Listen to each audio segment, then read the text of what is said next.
welcome back to another What's for Dinner video. I hope you'll get some inspiration today for some things that are delicious but are quick to get together. This is definitely the most wonderful time of the year, but the busiest as well. At least it is around here. We're going to start off with these roast beef sandwiches. I'm using this Hillshire Farms roast beef, and it's so easy. You just want to get a little beef broth boiling up here in a pan on your stove. You're just going to put this in here for just a couple minutes. It doesn't take long to get this all delicious and warmed through for the sandwiches. Now, these are a copycat. I've talked before about the Rax roast beef that we used to have, and we liked the BBC, the beef, bacon, and cheddar. Well, this is a copycat of a sandwich called a Philly beef and cheese that my mom would always get there. And so that's what inspired me to make this. I actually made this for a church fellowship meal. So quick and easy to put together. So I am using these little small sub buns. They're not like a regular size, just a little bit smaller. Here's my roast beef that's all ready. I'm going to use some barbecue sauce and some horseradish, some cheese. You can use whatever you want. I've got a Swiss and a provolone, and then some peppers and onions that I have fried up. So I am going to go in and put cheese on the bottom and the top, and then layer the other ingredients on the inside because I don't want the buns to get all soggy before it's time to serve. I am making these up and taking these with me for our church fellowship meal, and these are just going to go in the oven for 10 or 15 minutes before time to eat. That'll just get the cheese all melted and everything warmed through.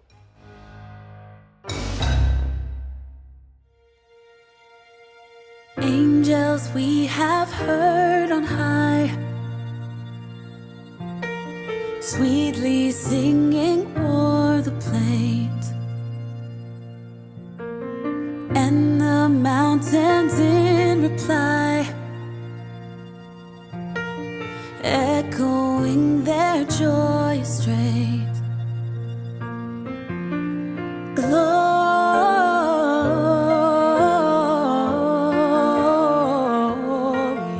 So maybe this could be an idea if you are bringing something to a party or hosting something. You can make up a whole tray of these. I just cut these in half on a diagonal, put them on a pretty serving tray, and they were delicious. These are good to make ahead and just have prepared, ready to go into the oven, and they're even pretty good at room temperature after they've cooled down. So this would be a great one just to have for dinner or maybe to serve up for a holiday party.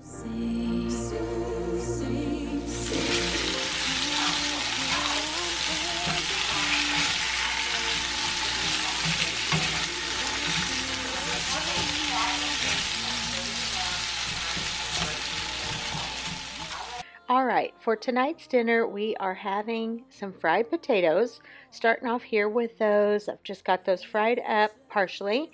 Going in and seasoning them, I used a little bit of garlic powder, some black pepper, and some salt. And I am just getting those seasoned up to finish frying. I will move on now to what's going along with this fried potato meal, and that's a couple more things. One, I am making these 2-ingredient biscuits. This takes 2 cups of the self-rising flour and 1.5 cups of heavy cream. Those are the only 2 ingredients that you need to make these, and they are really delicious. If you've never made these before, you should definitely give them a try. You want them to just come together. You don't want to overwork the dough. So I added just a little bit more cream for whatever reason. I needed some more there. Just got those pulled together. Just gonna pinch those off, kind of form them into a biscuit shape and put them into my sprayed pie pan here and get those in the oven. I usually always bake any biscuits that I make in this pan right here. So I'm gonna get those in the oven.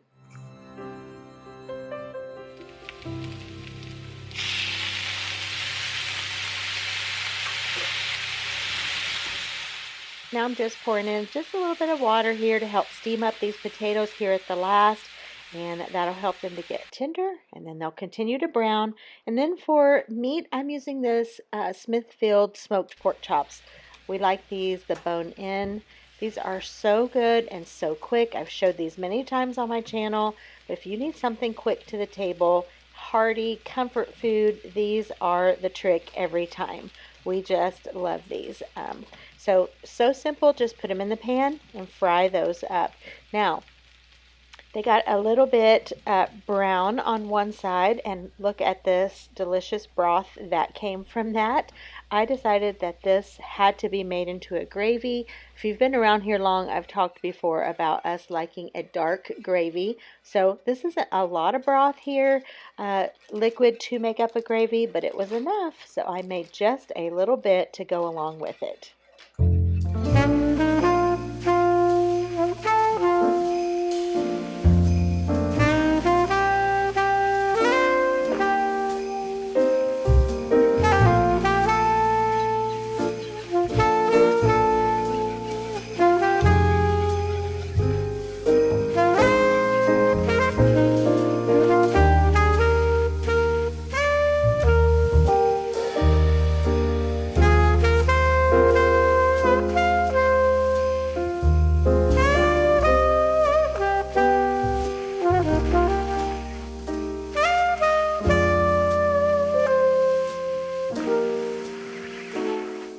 This was so delicious, rich and flavorful. Here are the potatoes all done, and the biscuits. Of course, they are just so easy but turn out great every time.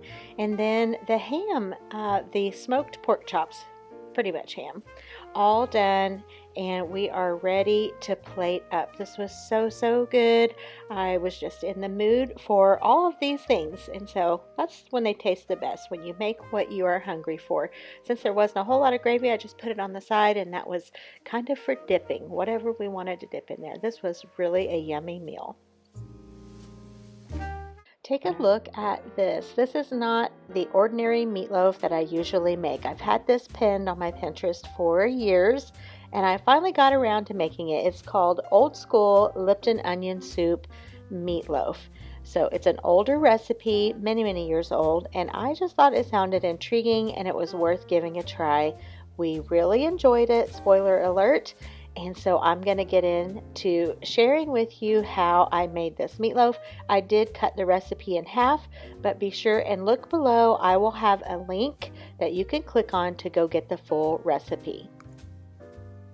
Alright, first off, for the meatloaf, it calls for, like I said, I'm reducing the amount about half. So I am using about a 1/3 cup of breadcrumbs, and I decided to use some just good old-fashioned white bread that I had, and just kind of tore that up into pieces in the bottom of my mixer bowl. Half a cup of water and 1/4 cup of milk, but I did a little bit more.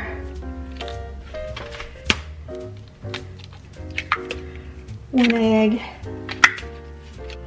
half a packet of this onion soup mix,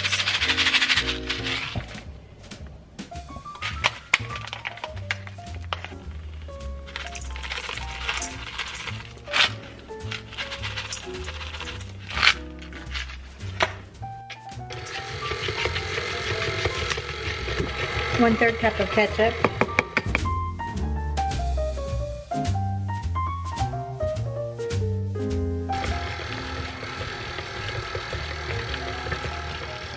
now for the sauce, it requires 2 ingredients, and that is some brown gravy mix and some ketchup. You can use jarred brown gravy or make your own. You can see that I decided to just use the packet that I had. So I just made that here in my little mixing cup and added the ketchup in, added in the water, stirred that together, and poured that over top of the meatloaf. You do that after it has baked and you have removed all of the fat that has cooked off of the meatloaf.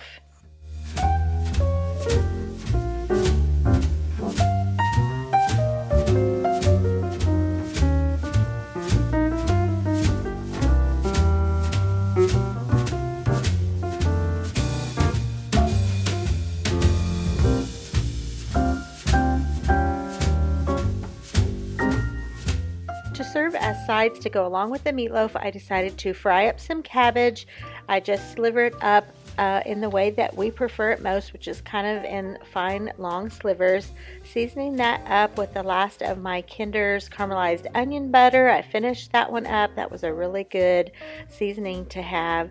Plenty of black pepper and a little bit of white granulated sugar. I just fry that up until it gets a little color on it. Put a little bit of water to steam it, and you've got some really delicious fried cabbage.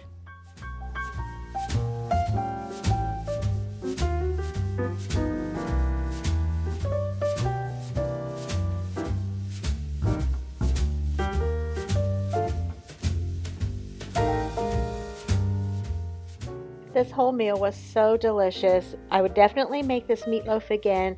Just served it with some mashed potatoes and that gravy, which is so rich and delicious, over top. And I'll tell you what, this made a great meatloaf sandwich the next day. Just slice it off, fry it up in the skillet, put it on some soft bread with a little bit of mayonnaise. So good. So if you are looking to try maybe a new meatloaf recipe to mix it up, give this one a try. Look below for the recipe.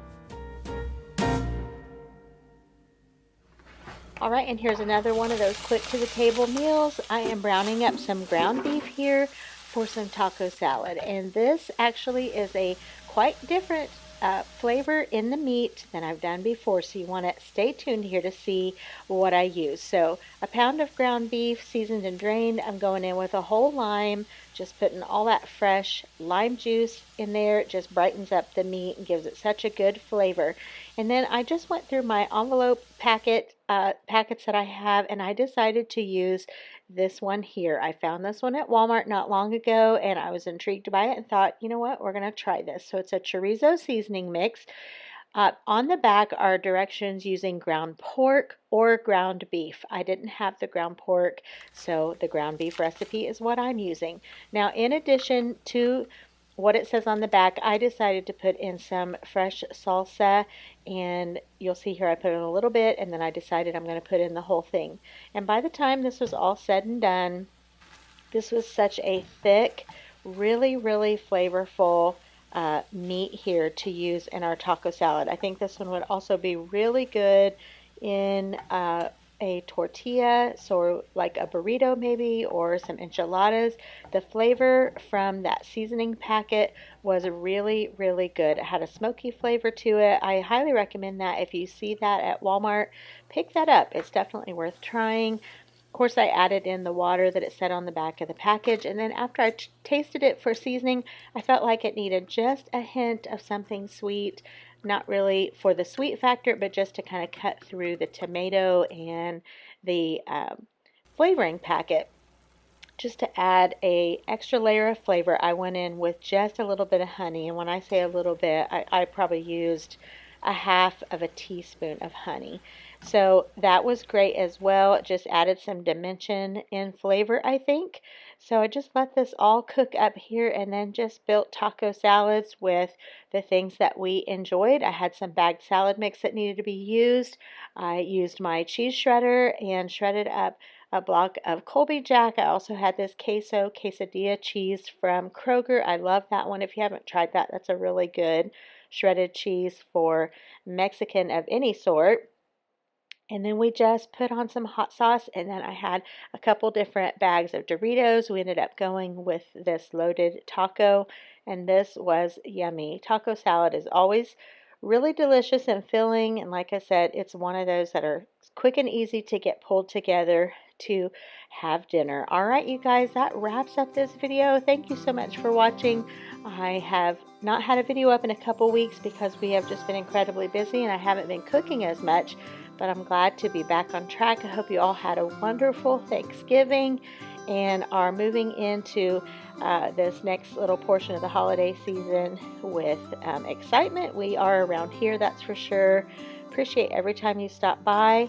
Give this video a thumbs up if you enjoyed it, and subscribe if you've not. Leave me a comment down below. Let me know how you're doing, and I'll see you all the next time. Good Lord willing, and the creek don't rise.